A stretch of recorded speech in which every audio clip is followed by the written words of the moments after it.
Hi hello ನಮಸ್ಕಾರ ಪ್ರಿಯ ವೀಕ್ಷಕರೇ, ಇವತ್ತಿನ ಈ ಒಂದು ವಿಡಿಯೋದಲ್ಲಿ ಈ ಅರ್ಜುನ್ ಅಲ್ಟ್ರಾ 605 ಟ್ರ್ಯಾಕ್ಟರ್ ಜೊತೆಗೆ ರೂಟರ್ ಕೂಡ ಮಾರಾಟಕ್ಕಿರುವಂಥದ್ದು ಸ್ನೇಹಿತರೆ. ಇವುಗಳ ಒಂದು ಮಾರಾಟದ ಮಾಹಿತಿಯನ್ನು ಇವತ್ತಿನ ಈ ಒಂದು ವಿಡಿಯೋದಲ್ಲಿ ಸಂಪೂರ್ಣವಾಗಿ ನೋಡ್ಕೊಂಡು ಬರೋಣ ಸ್ನೇಹಿತರೆ. ಅದಕ್ಕಿಂತ ಮುಂಚೆ ನೀವಿನ್ನು ನಮ್ಮ ಚಾನಲ್ಗೆ ಸಬ್ಸ್ಕ್ರೈಬ್ ಆಗಿಲ್ಲ ಅಂದರೆ ಈ ಒಂದು ಚಾನಲ್ನಲ್ಲಿ ನಾವು ಯಾವುದೇ ತರಹದ ಸೆಕೆಂಡ್ ಹ್ಯಾಂಡ್ ಟ್ರ್ಯಾಕ್ಟರ್ಗಳು ವಾಹನಗಳು ಮಾರಾಟಕ್ಕಿದ್ದು ಅಂತಂದರೆ ಈ ಒಂದು ಚಾನಲ್ನಲ್ಲಿ ನಾವು ದಿನಾಲು ಅಪ್ಲೋಡ್ ಮಾಡ್ತಾ ಇರ್ತೀವಿ ಸ್ನೇಹಿತರೆ. ಅದಕ್ಕೆ ದಯವಿಟ್ಟು ಈ ಕೂಡಲೇ ನಮ್ಮ ಚಾನಲ್ಗೆ ಸಬ್ಸ್ಕ್ರೈಬ್ ಆಗಿ ಸ್ನೇಹಿತರೆ. ಇನ್ನು ಈ ಒಂದು ಟ್ರ್ಯಾಕ್ಟರ್ ಹಾಗೂ ರೂಟರ್ನ ಓನರ್ ನಂಬರನ್ನು ವಿಡಿಯೋ ಕೆಳಗಡೆ ಟೈಟಲ್ನಲ್ಲಿ ಕೊಟ್ಟಿರ್ತೀನಿ ಸ್ನೇಹಿತರೆ. ಈ ಒಂದು ಟ್ರ್ಯಾಕ್ಟರ್ ಬಂದು 2007 ಮಾಡೆಲ್ ಆಗಿದೆ ಸ್ನೇಹಿತರೆ, 2007 ಮಾಡೆಲ್ ಆಗಿರುವಂಥದ್ದು. ಇನ್ನು ಈ ಒಂದು ಟ್ರ್ಯಾಕ್ಟರ್ ಹಾಗೂ ರೂಟರ್ ಉತ್ತಮವಾದ ಗುಡ್ ಕಂಡೀಷನಲ್ಲಿವೆ ಸ್ನೇಹಿತರೆ.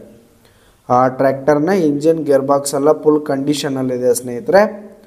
ಇನ್ನು ಈ ಒಂದು ಟ್ರ್ಯಾಕ್ಟರ್ ಹಾಗೂ ರೂಟರ್ ಫುಲ್ ಕಂಡೀಷನಲ್ಲಿ ಇರುವಂಥದ್ದು. ಟ್ರ್ಯಾಕ್ಟರ್ಗೆ ಸಂಬಂಧಪಟ್ಟಂಥ ಆಲ್ ಡಾಕ್ಯುಮೆಂಟ್ಸ್ ಪೇಪರ್ಸ್ ಎಲ್ಲ ಕ್ಲಿಯರ್ ಹಾಗೂ ರನ್ನಿಂಗಲ್ಲಿದೆ ಸ್ನೇಹಿತರೆ. ಫುಲ್ ಕಂಡೀಷನಲ್ಲಿರುವಂಥದ್ದು, ಪೇಪರ್ಸ್ ಎಲ್ಲ ಕ್ಲಿಯರ್ ಇರುವಂಥದ್ದು ಸ್ನೇಹಿತರೆ. ಇನ್ನು ಈ ಒಂದು ಟ್ರ್ಯಾಕ್ಟರ್ ಜೊತೆಗೆ ರೂಟರ್ ಇರುವ ಲೊಕೇಶನ್ ನೋಡೋದಾದರೆ ಚಡ್ಚನ್ ಹತ್ರ ಲೋಣಿಬಿಕೆ ಲೊಕೇಶನ್ಗಾದರೆ ಈ ಒಂದು ಟ್ರ್ಯಾಕ್ಟರ್ ಜೊತೆಗೆ ರೂಟರ್ ಮಾರಾಟಕ್ಕಿದೆ. ಇವುಗಳ ಒಂದು ಮಾರಾಟದ ಬೆಲೆ 4,50,000 ರೇಟ್ ಹೇಳ್ತಾ ಇದ್ದಾರೆ. 4,50,000 ಮಾರಾಟದ ಬೆಲೆ ಹೇಳ್ತಾ ಇದ್ದಾರೆ. ಇನ್ನೂ ಕಡಿಮೆ ಆಗುವಂಥದ್ದು. ವಿಡಿಯೋ ಕೆಳಗಡೆ ಟೈಟಲ್ನಲ್ಲಿ ಓನರ್ ನಂಬರನ್ನು ಕೊಟ್ಟಿರ್ತೀನಿ, ಕರೆ ಮಾಡಿ ಖರೀದಿ ಮಾಡಿ. ಧನ್ಯವಾದಗಳು ಪ್ರಿಯ ವೀಕ್ಷಕರೇ.